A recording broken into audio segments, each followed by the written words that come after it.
I don't remember exactly, but yeah, that's how you get Ender Eyes. So that's how you craft them. And their little gimmick, and it is very cool in my opinion, is they are multi-dimensional chests. So you can create an Ender chest, put one in the overworld, create another one, put it in the Nether or the End, and then you could say open this one up and say you want to put in some bottles of enchanting if you could somehow manage to get some of those.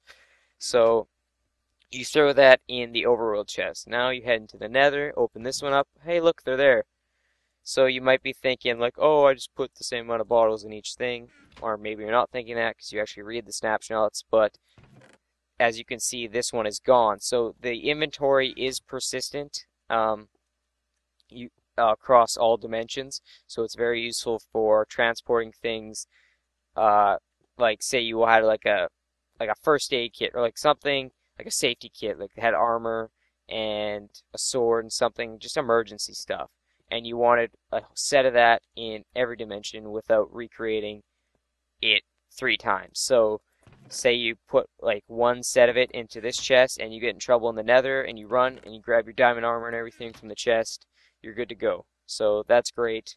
I can also see it being useful for trading and stuff like that. As far as I understand, in multiplayer, it's it's basically universal, so anyone who has an ender chest is able to access the inventory. So you can't really have private chest links unless there is some kind of add-on made or they changed it since I last read about it. But it is very cool. Moving down the line, this is the new gravel texture. Um, I didn't think they could do it, but they made it uglier. Gravel is the worst looking block in my opinion, and this is terrible. But some people might like it, so why not? I don't know why they need to change it, but no, they did it to Cobble, and I got used to it, so whatever. They also added new stair types, one for each of the different colors of wood, so birch and all that good stuff, redwood, and they also added sandstone steps. Uh, yeah. And coming back here, this is a tripwire, and you can create these or find them in jungle temples. And basically how they work is you have two of them on opposing walls, and now you can take string and place it like any other block. And if you have two tripwires, it creates tension between the string, and when you step on it, it activates this tripwire. So I'll just use redstone as a demonstration. It basically activates a signal coming from either block. You could hook it up over here, hook it up over here, and the tripwire does not get destroyed when you step through it. It merely, you just walk over it. It's getting dark here, but that's not a huge deal. But so I made a little tech demonstration here on how to utilize a tripwire.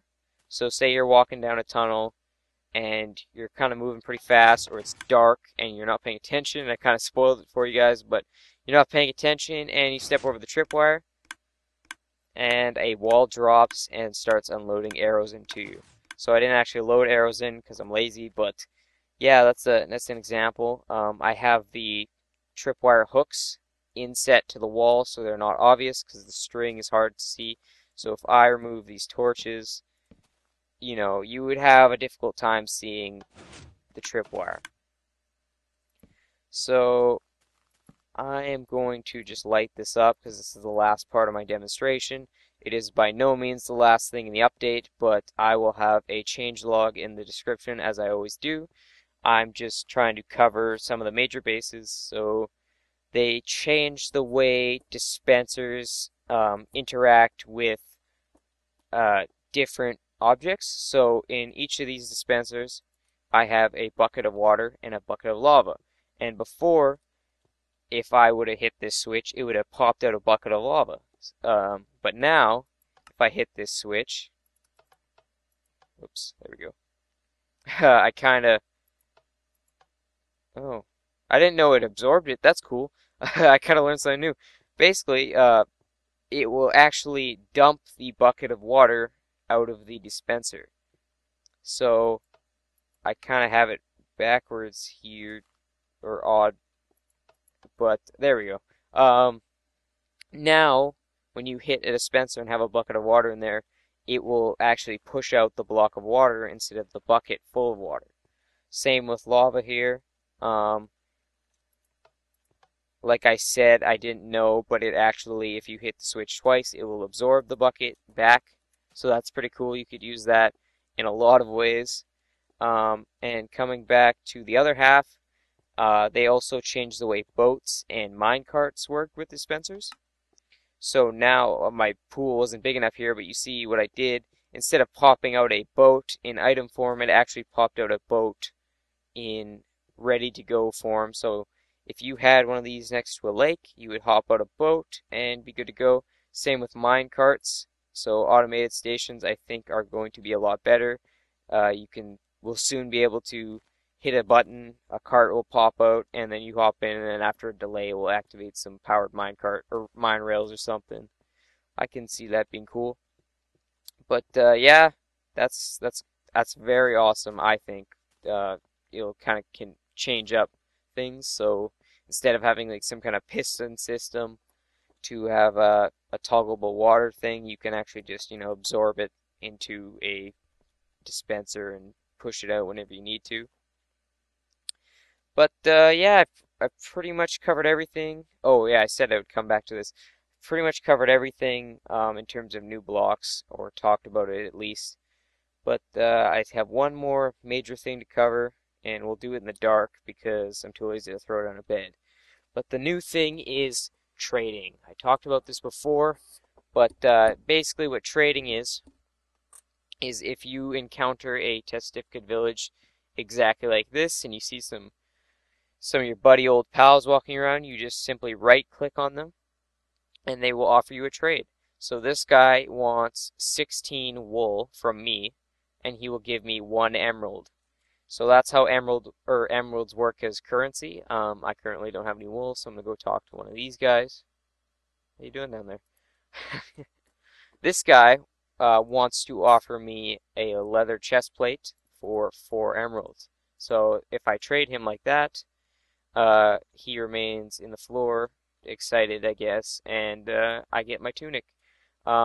Something I've already done with this guy, but once you trade with a Testificate, he will kind of have like a particle effect, like similar to a nether, like little purple swirls coming out of him, and he will unlock a different trade. So this guy now wants 19 coal for an emerald. But if you trade with villagers, you get better trades over time, stuff like that. If I can find any more villagers, like this one, don't you run from me, you will get different things. So I just traded a whole stack of emeralds for a bunch of redstone, and he's probably happy because redstone's easy to find. Oh, see, there's the particle effect I was talking about. He unlocked a new trade, so I'm going to head over to him. Now, see, that's useful. You can now buy glowstone. So instead of heading into the nether and risking your life, you can now trade some simple minerals and get some glowstone from the guy. I'm not sure how trading and leveling up works. Maybe it's just 1 trade per. See, this guy now wants gold for emerald and stuff like that. So that's a very awesome feature. I'm sorry a quarter of this video was in the dark, but I'm sure you can see it. And that's it. Go and enjoy 1.3. Not that you need my permission. And see you guys next time.